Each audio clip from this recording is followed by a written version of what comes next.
రక్షణ ద్వారం.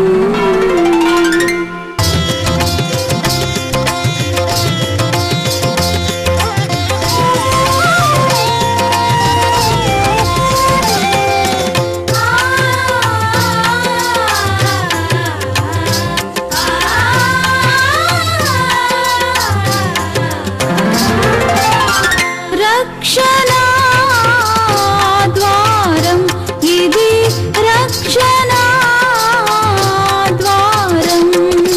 భువి నుండి పరమునకు చేర్చడి ద్వారం, పాపము నుండి విమోచించడి ద్వారం.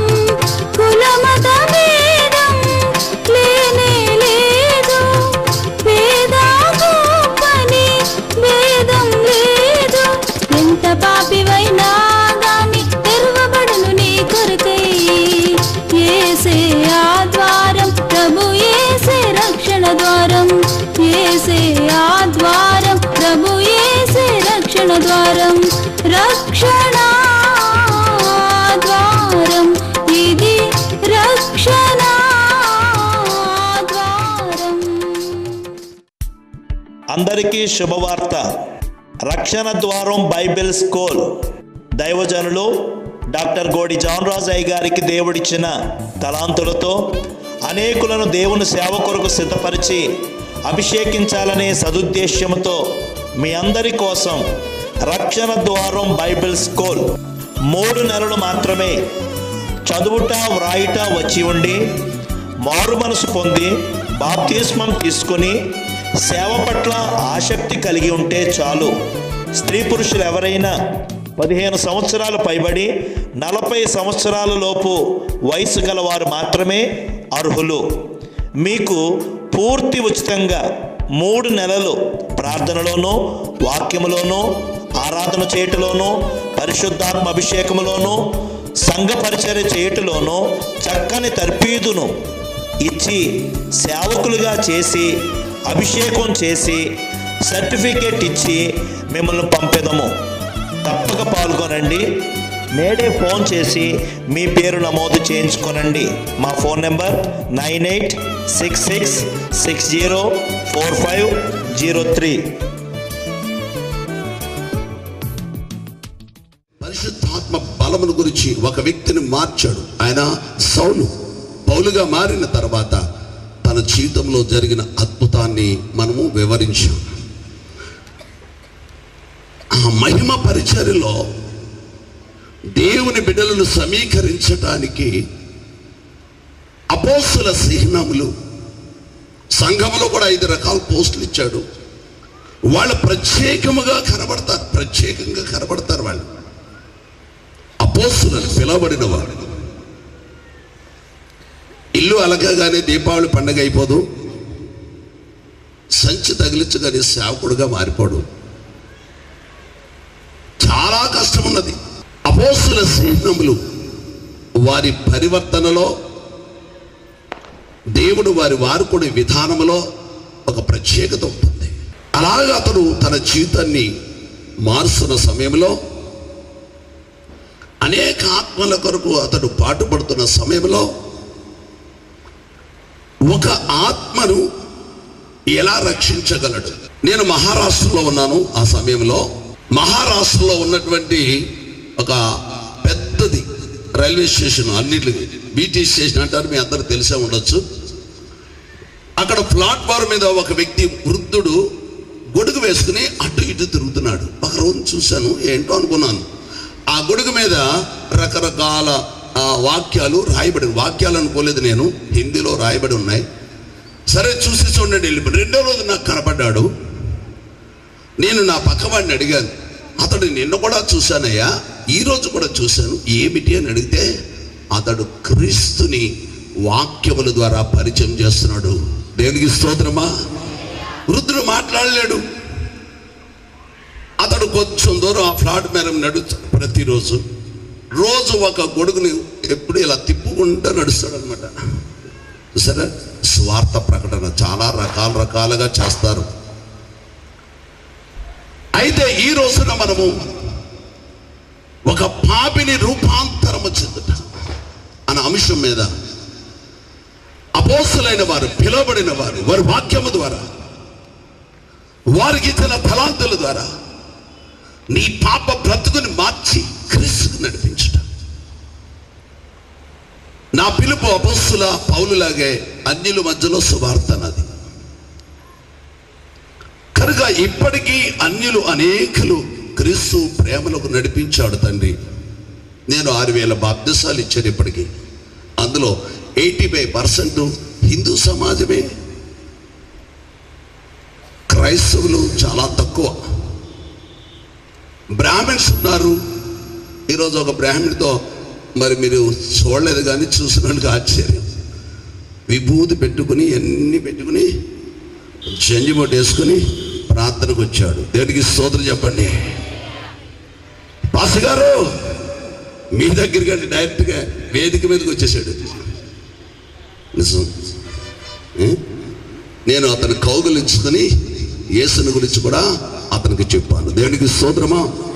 అతడు పెరాలసిస్ స్ట్రోక్తో బాధపడుతున్నాడు కనుక నా కొరకు ప్రార్థన చేయగలరా? ప్రేమతో ఆహ్వానించాను. దేవునికి స్తోత్రమా. హల్లెలూయా.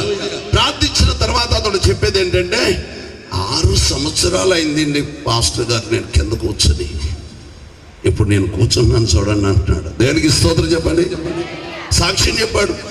కనుక ఈరోజు పాపి రూపాంతరము చెందుట అనే అంశంలోనే చేదైన నీరును తీయటి నీరుగా మార్చే అనుభవం. పాపి రూపాంతరము చెందుట, గొంగలి పెరుగు సీతాకోక చిలుకుగా మారుట అనే అంశంలో మన రక్షణ సువార్తలోనే అద్భుతమైన స్వస్థతలు కూడా జరగబోతున్నాయి. స్వస్థత సోజో అన్న మాటలో ఇంక్లూడింగ్ అన్నది, అనగా అది శరీరమునకు, ప్రాణమునకు, ఆత్మకు ప్రొటెక్షన్. కేవలము ఆత్మకు మాత్రమే కాదు కానీ ఆయన రక్తం, దేవుడు మన కొరకు చిందించిన అమూల్యమైన రక్తం, ఆ ప్యాకేజ్ శరీరానికి, ఆత్మకు, ప్రాణమును కూడా స్వస్థతనిస్తుంది. నమ్మిన వాళ్ళందరూ చప్పలు కొడతాం. ఈరోజు రియల్గానే వాక్యముకు అనుగుణముగా ఆ నూతన కృప, నూతన ఆ అభిషేకం, నూతనమైనటువంటి అద్భుతాన్ని మనం చూడబోతున్నాం. ఈరోజు మన మూల వాక్యం రాజులు, 2వ రాజుల గ్రంథం 2వ అధ్యాయము 19 నుంచి 22 వరకు మనం చదువుగా విందాం. అంతటా పట్టణపు వారు, బాగా వినాలి. నువ్వు ఈరోజు అద్భుతం చూడాలంటే వాక్యమును వినాలి. వాక్యం నీ హృదయాన్ని మారుస్తుంది. ఆ చేదేని నీ నీళ్ళలోకి వెళ్ళినప్పటికీ నీ యొక్క రుచి మారిపోతుంది. అది వాక్యమే. కనుక వాక్యంను శ్రద్ధగా విందాం. ఆ చదువుతున్న వాక్యాన్ని మీ అందరూ బైబిల్ తీసుకుని మీ యొక్క బైబిల్ అలా ఉందో లేదో చూసుకోండి. అంతటా పట్టణపు వారు ఈ పట్టణమున్న చోటు రమ్యమైనదని మా ఏలిన వాడవైన నీకు కనబడుచున్నది గాని నీళ్లు మంచివి కావు. అందుచేత భూమియు నిస్సారమై ఉన్నదని ఎలీషాతో అనగా అతడు కొత్త పాత్రలో ఉప్పు వేసి నా యొద్దకు తీసుకుని రండని వారితో చెప్పెను. వారు దాన్ని తీసుకుని రాగా అతడు ఆ నీటి యొద్దకు పోయి అందులో ఉప్పు వేసి యెహోవా సెలవిచ్చినదేమనగా ఈ నీటిని నేను బాగు చేసి ఉన్నాను గనుక ఇక దీని వలన మరణము కలుగకపోవును, భూమియు నిస్సారముగా ఉండదు అని. కాబట్టి నేటి వరకు ఎలీషా చెప్పిన మాట చొప్పున ఆ నీరు మంచిదై ఉండెను. నేటి వరకు అంటే ఈ రోజు వరకు. ఇది యేసుక్రీస్తు వారు పుట్టక ముందు జరిగిన అద్భుతం. ఆయన పుట్టే సుమారుగా 2015 సంవత్సరాలు అయింది. అది ఇప్పటికి ఈ రోజు కూడా ఆ నీటి ఓట మంచిగా కనబడుతుంది. మీలో యెరూషలేములో వెళ్ళిన వారు ఎరుకోలో ఈ ఓట దగ్గరికి తీసుకువెళ్తారు మిమ్మల్ని చూపిస్తానికి. దేవునికి స్తోత్రమా. చాలా మంది ఆ ఓట దగ్గర దిగి వాళ్ళు చెప్తారు కదా, నీళ్లు తీసుకుని తాగుతారు. నేను కూడా ఆ నీటి ఓటను తాగినప్పుడు చాలా మధురముగా ఉన్నది. దేవునికి స్తోత్రం చెప్పండి. నేను కూడా ఆ స్థలములో ప్రభు ఇన్ని సంవత్సరాల బట్టి నీ దైవదాసుడైనటువంటి నీ ప్రవక్త అయినటువంటి ఎలీషా ద్వారా చేసినటువంటి అద్భుతమైన క్రియను రాబో తరములో ఉన్నటువంటి క్రైస్తవులకు లేక నీ యందు విశ్వాసముంచిన వారు ప్రపంచంలో అనేక స్థలములలో నుంచి వచ్చి నీరు తాగుతున్నారు. ఎంత అద్భుతమైన క్రియలు చేసావు ప్రభుని ప్రార్థించినప్పుడు నాకు ఒక వర్తమానం వచ్చింది. ఈ విషయం, ఈ నీరుని ఎలాగ బాగు చేశానో అలాగే మనుషులను కూడా బాగు చేస్తున్నాను. నువ్వు ఇండియా దేశం వెళ్ళినప్పుడు ఈ విషయం, ద సేమ్ అభిషేకం, ఈ అద్భుతం ఇండియా దేశంలో నా ద్వారా జరగబోతుందని చెప్తున్నాడు దేవుడు. దేనికి స్తోత్రం చెప్పండి. హల్లెలూయా. ఈ అద్భుతం చేసింది ఎలీషా ప్రవక్త. ఏలియా దగ్గర శిష్యరకం చేశాడు. చాలా మంది శిష్యరకం చేస్తారు, కానీ నిజమైన శిష్యరకం వేరుగా ఉంటుంది. ఈ రోజున గురువు గారికి అసలు పెట్టే రకాలు చాలా మంది. దేనికి స్తోత్రం చెప్పండి. హల్లెలూయా. 2 రోజులు దైవ సేవకులు కూడా వెళ్తారు. 4వ రోజుని కొద్ది భాషలు వస్తాయన్నమాట. డీకారా బారా దులారా భాష. నేను చాలా పెద్దవాడిని అయిపోయాను అనుకుని వేరే ప్రోగ్రాం స్టార్ట్ చేస్తాడు. దేనికి స్తోత్రం చెప్పండి. ఇది నిజానికి దేవుని యొక్క సంకల్పం కాదు. అలాంటి పనులు ఉంటే మానుకోండి. 40 సంవత్సరాలు మోషే దగ్గర యెహోషువ పనిచేశాడు. 40 సంవత్సరాల తర్వాత యెహోషువను గురించి దేవుడైన యెహోవా మాట్లాడుతున్నాడు. మోషే, మోషే, నీ తర్వాత అభిషేకం అతనిలోకి వెళ్ళాలి.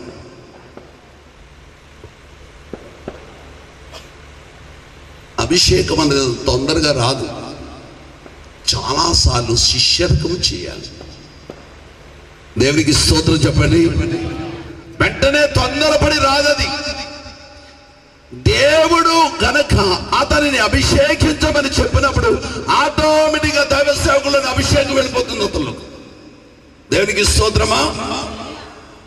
అలాగే ఒక నమ్మకమైనటువంటి శిష్యుడు, ధనవంతుడైన ఎలీషా దేవుని యొక్క సేవకులకు పిలువబడినప్పుడు ఆ ఏలియా పిలవగా అతని కూడా ధనవంతుడైన ఎలీషా అతను కూడా వెళ్ళటం మనకు తెలుసు. చాలా మంది శిష్యులు ఉన్నారు, కానీ ఇతని పరిచర్య ఒక ప్రత్యేకతగా ఉంటుంది. దేనికి స్తోత్రం చెప్పండి. హల్లెలూయా, హల్లెలూయా. నిజమైన పరిచర్య, దేవుని చేత పిలవబడిన వాడు ఒక దైవ సేవకుడి దగ్గర పనిచేస్తున్నప్పుడు దేవునితో సమానులుగా చూడాలి. తండ్రిని, ఆధ్యాత్మిక తండ్రిని. ఈ లోకంలో 3 తండ్రులు ఉంటారు. టోటల్గా మొత్తం అందరికీ తండ్రి పరమ తండ్రి, ఆయన పేరు యెహోవా. చెప్పలు కొడదామా. 2వ తండ్రి నీకు జన్మనిచ్చిన తండ్రి. 3వ తండ్రి ఆధ్యాత్మికంగా నీ పాప ఊపులోంచి నిన్ను పైకి తీయటానికి ఒక దైవ సేవకుడు మార్చుకున్నాడు. కనుక ఆ దైవ సేవకుడితో నువ్వు సత్ ప్రవర్తన కలిగి ఉండాలి. ఆయన ఎంతసేపు ఆయనకు లోబడి ఉండవలసిందే.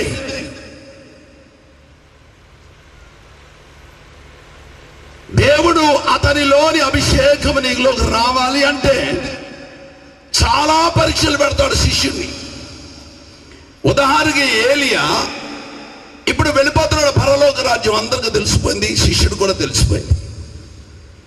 3 స్థలాలలో ఆయన కూడా వెంబడిస్తున్నాడు. నా ప్రసంగం అది కాదు, కానీ నేను ఆ ఉపద్ఘాతంతో అక్కడ నడిపిస్తున్నాడు తండ్రి. మొదటి ప్రదేశంలో నువ్వు వెళ్ళిపోతున్నావు గనుక, నేను వెళ్ళిపోతున్నాను గనుక నువ్వు ఇక్కడే ఉండు అని శిష్యుడితో చెప్తుంటే శిష్యుడు అంటారు, లేదు లేదు, నా ప్రయాణం నీతోటే, కష్టమైన సుఖమైన నీతోటే ప్రయాణం చేస్తాను. సరే, రెండో ప్రదేశంలోకి వెళ్ళాడు. రెండో ప్రదేశంలో కూడా మళ్ళీ అదే మాట ఉపయోగిస్తున్నాడు. కానీ ఒకటి అడుగుతున్నాడు, నీలో రెండంతల ఆత్మాభిషేకం నాకు కావాలి. ఎంత కావాలంట? రెండంతల ఆత్మాభిషేకం కావాలంటున్నాడు. అయినా కానీ అతడే మాట్లాడుతున్నా, నేను ఇప్పుడు చోర్తాను దాటి అవతలకు వెళ్ళిపోవాలి, నువ్వు ఇక్కడే ఉండు అంటున్నాడు. దైవసేవకుడు తెలుసు దేవుని ఆత్మ అతనిలో మాట్లాడుతుంది. కానీ ఈ శిష్యుడు అతనిని పట్టుకుని వెళతల్లా. ఇప్పుడు ఆయన కూడానే వెళ్ళిపోతున్నాడు. అప్పుడు ఒక అద్భుతం చూశాడు. ఏలియా దగ్గర ప్రశస్తమైన వస్త్రం ఉంది, అది అభిషేక వస్త్రం. హల్లెలూయా చెప్పండి. ప్రతి వానికి విశ్వాస కూడా దేవుడు అనుగ్రహించాడు ఈ కొత్త నిబంధనలో. దేవునికి స్తోత్రం చెప్పండి. ఆనాడు ప్రవక్తల మీద ఉండే అభిషేకం ఈనాడు ప్రతి విశ్వాసి మీద రక్షణ వస్త్రం అనే అభిషేకము దిగి వస్తుంది. హల్లెలూయా చెప్పండి. కనుక ఇప్పుడు ఆ వస్త్రమును తీసి జోర్డానును కొట్టాడు. 2 పాయలు అయిపోయింది. నేను మిమ్మల్ని కూడా 2 పాయలుగా చేసి విభజించగలను. ఆ అద్భుతం చాలాసార్లు సంఘంలో చేశాడు తండ్రి. 2 పాయలుగా విడిపోతారు మీరు. ఒకసారి ఒక గ్రామంలో ఇలాగే చేశాను. ఆరాధన చేస్తున్నప్పుడు దేవుడు అంటున్నాడు, నీ చెయ్యి చాపు. మోషే సముద్రమును 2 పాయలు చేస్తున్న రీతిలో నేను చేయబోతున్నానంటే చెయ్యి చాపి మోషే అభిషేకం ఇప్పుడు కుమరచు ప్రభానికి జనాలు. ఒక అమ్మాయి మధ్యలో ఉండిపోయింది, సిల్క్ గౌన్ వేసుకుంది, అలాగా చివరికంటే వెళ్ళిపోయింది అన్నాడు. వెంటనే నాకు ఒక మంచి పేరు ఇచ్చారు, ఏంటంటే గొప్ప మాంత్రికుడు అయితేంది. కానీ దేనికి స్తోత్రం చెప్పండి. హల్లెలూయా. ఎప్పుడు చూడలేటువంటి మాంత్రికుడిని. నెక్స్ట్ డే చాలా మంది డౌన్ అయిపోయారు, భయపడ్డారు. దేవుని బిడ్డ, మన దేవుడు అద్భుతముల ద్వారా అనేకమైన అన్యులను క్రీస్తు ప్రేమలోకి తీసుకుని వస్తున్నాడు. హల్లెలూయా చెప్పండి. హల్లెలూయా. నా యొక్క పరిచర్యలో, ఆయన ఇచ్చిన మహిమ పరిచర్యలో అనేకులను అద్భుతముల ద్వారా, స్వస్థతల ద్వారా రక్షణ అనుభవంలోకి నడిపిస్తున్నాడు. దేవునికి స్తోత్రం. హల్లెలూయా. అందరూ చప్పలు కొట్టండి.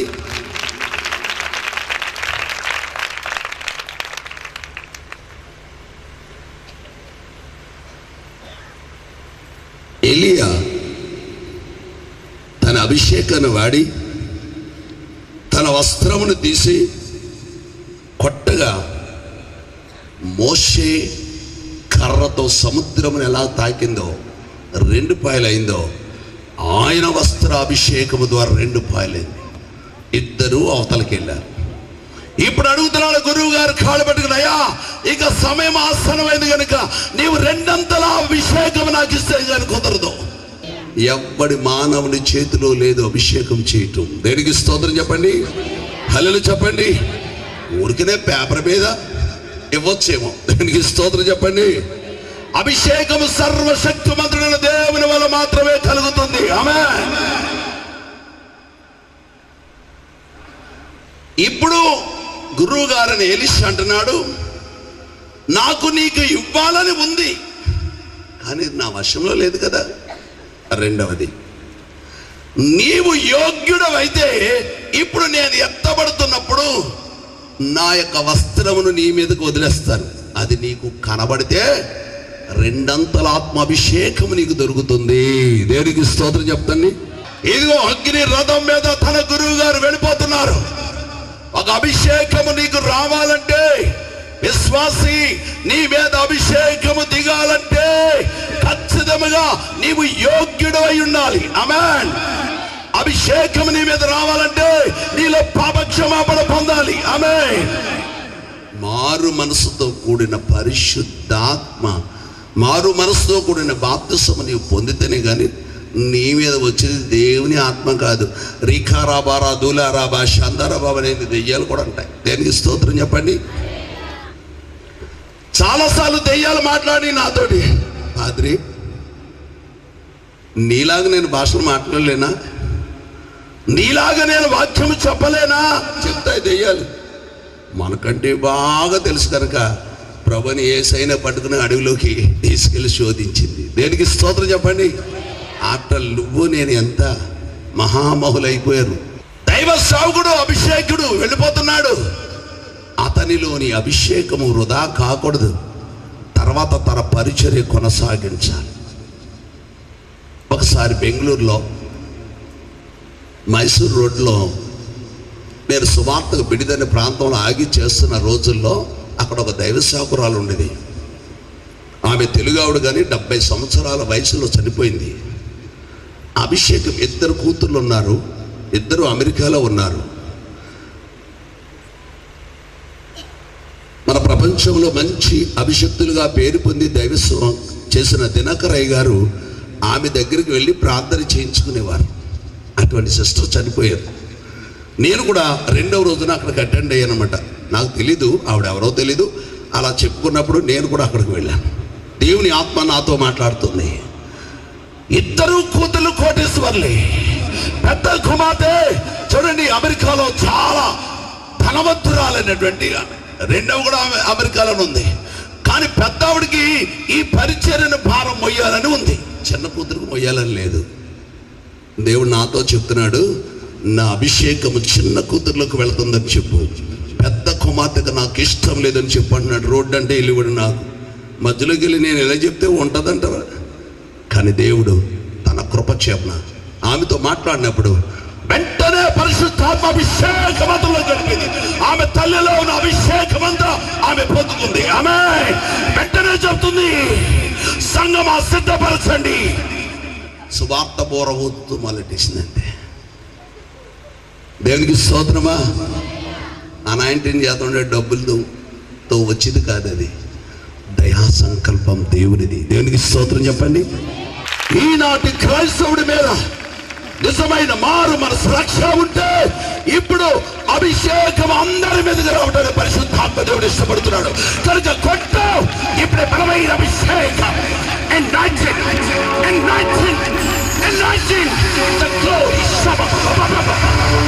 బలమైన అగ్ని, బలమైన అగ్ని అభిషేకం.